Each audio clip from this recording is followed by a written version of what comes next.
Maximus gazed into the mirror, trying to come to terms with the fact that he had transmigrated into a new body in a world of fantasy. However, he was fortunate enough to be born into a noble family, as the son of a count. Their territory was the largest in the kingdom, but most of it was barren land without mineral resources or arable land. But his good fortune was short-lived, as he was forced to confront the harsh reality of his new life. The memories flooded his mind, as he remembered the attack by the cultists that had taken the lives of his parents. His father, a Tier 3 Earth Knight, had fought valiantly to protect his mother and him, but he ended up dead in the end with his mother. Fortunately, he had been rescued by the guards and managed to survive, but his parents had not been so lucky. They had failed to wait for the rescue that could have saved their lives, and the burden of their loss now weighed heavily on Maximus's shoulders. Maximus found himself in a world where gods and extraordinary power existed. It was a daunting thought, and he couldn't help but feel like a weakling in the face of all this power. At 19 years old, he was already an adult, but he was still only an apprentice magician and had not even entered the official ranks yet. The knowledge that there were beings more powerful than him was overwhelming. As he was reminiscing on his thoughts, a new change caught his attention. A blue screen appeared in front of him, with the words "Family" and "Power System" activating. After a while, the whole thing loaded up, coupled with information about the system. System initialized. User, Maximus Shadowcrest. Strength, Tier 0, Apprentice Mage Level 5, 3/16. Potential, Rank 0, Trash, 0 to 1. Wife, 0.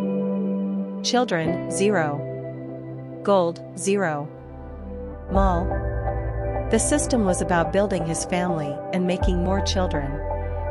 The function was simple: after every wife he had, he would receive gold points every day, depending on their strength, and having children would give him potential points every day that he could use to upgrade his potential. There was also a mall system where he could spend the gold points he obtained. He was surprised to see a wide array of items available, including magical tools, rare artifacts, arrays, and runes.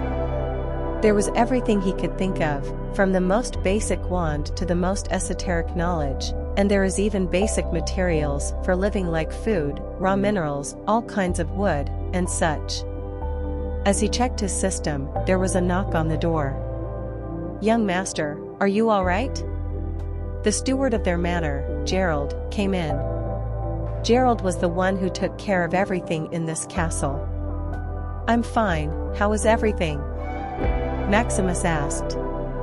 There was chaos in the city, but it was quickly suppressed by the guards, and the cultists who attacked you and your parents had escaped after the guard rescued you, Gerald replied. "So it is, all right, you can leave me here to think this through," Maximus said. Gerald hesitated for a moment before speaking. "Young master, I am truly sorry for the loss of your parents. They were both brave and loyal to the end." Maximus nodded silently, still in the process of accepting his new status. "As for the future, please know that I will do everything in my power to support you in your new role as the Count of Shadowcrest," Gerald continued, his voice full of concern. Maximus appreciated his butler's care and concern. "Thank you, Gerald. I know I can count on you," he replied, trying to sound more confident than he felt. Gerald bowed respectfully and left the room, leaving Maximus alone to process his thoughts and emotions. After Gerald left, Maximus started to think about his situation. With this system, he could gain more power as he built his family, but he needed to start somewhere. He was but a weak chicken, but he knew he had to be stronger to protect his family and territory from any danger that may arise.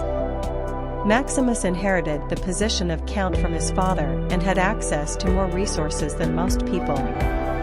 However, arranging a marriage with the nobles was complicated, and being poor, no one would seek him out. Despite being a count, the land he inherited was somewhat barren. This was because his grandfather had acquired the title of a baron by using his strength in war, and he was given this land as a result. But when his grandfather was promoted to count, the previous king had already passed away.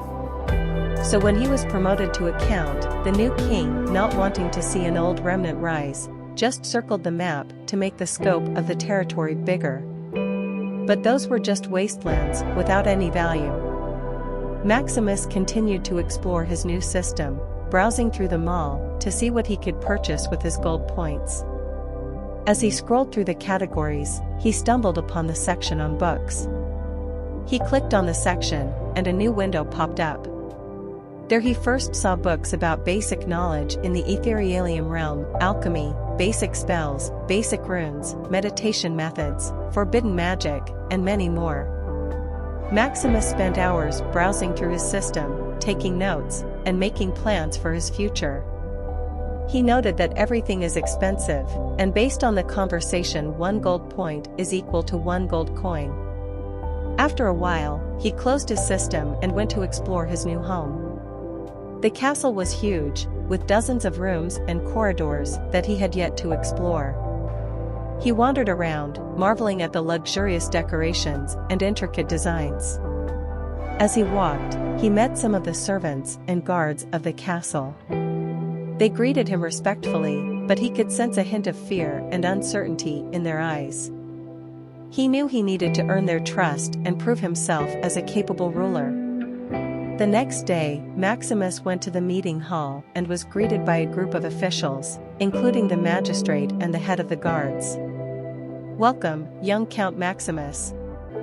We are deeply sorry for your loss," the old officials said, offering their condolences.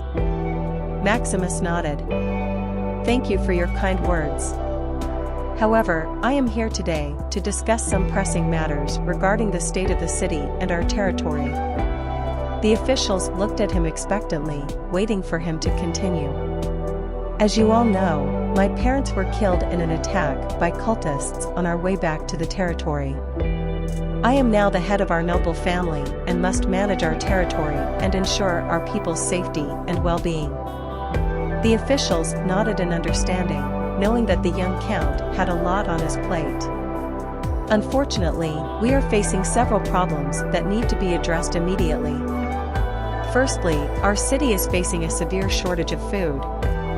The barren land in our territory makes it difficult to grow crops, and we have been relying on imports from other regions. However, with the recent deaths of the count and the resulting chaos, the supply chain has been disrupted, and our people are going hungry." The head of the guard spoke up. "Not only that, but we have also been facing a rise in crime and banditry.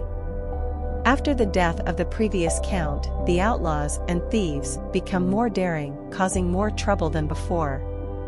Maximus sighed. "I understand. We have a lot of work to do. But we must act quickly and decisively. I will be working closely with all of you to quickly find solutions to these problems and ensure the safety and well-being of our people."